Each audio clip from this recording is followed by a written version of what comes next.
क्योंकि 83 से लेके 2005 तक 2 दशक तक करीब 20 साल से ज़्यादा की अवधि तक जी, अवैध बांग्लादेशी घुसपैठिए आसाम में बिल्कुल, आते रहे और पूरे नॉर्थ ईस्ट के रीजन में फैलते गए और वहाँ से बिल्कुल, भारत के सभी इलाकों में जाते रहे।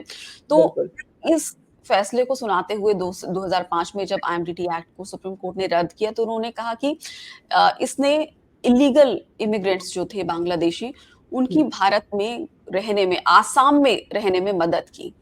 तो करेक्ट, एक तरह से डेमोग्राफिक ऑनस्लॉट था ये और जो जो लैंग्वेज थी उसमें कहा गया था द बेंच जो थी जजेस said the enforcement of IMDT act had helped the illegal migrants to stay in Assam हुँ, and the illegal migrants had affected the language script and the culture of local people जो जो वहाँ के मूल निवासी थे जो नेटिव थे और जिस तरह आपने कहा कि बहुत सारे इलाके अब ऐसे हो चुके हैं इसकी वजह से जहाँ जो आसाम के नेटिव थे वहाँ के जो मूल निवासी थे जी, उनकी संख्या अब कम हो गई वो माइनॉरिटी में आ गए हैं तो इतना बड़ा नुकसान 2 दशकों तक आईएमडीटी एक्ट ने आसाम का किया और नॉर्थ ईस्ट की भी सिक्योरिटी और इंटीग्रिटी के लिए थ्रेट बना बिल्कुल, इतनी बड़ी संख्या में इलीगल बांग्लादेशी इमिग्रेंट्स का आना। बिल्कुल, आपके बिल्कुल। Concluding comment?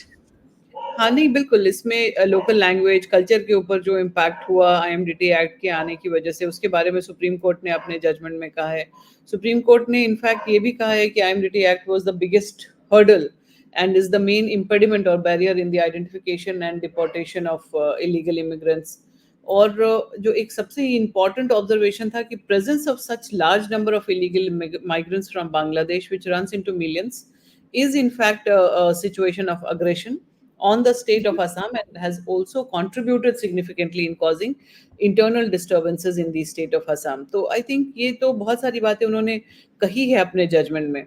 और अगर इसको अग्रेशन को थोड़ा और मतलब डीप में पढ़ें जजमेंट को तो उसके बारे में लिखा है उन्होंने कि aggression had made the life of the people of Assam wholly insecure and there was a environment of panic which was created or generated thereby and had created a word जो उन्होंने यूज किया है fear fear। साइकोसिस।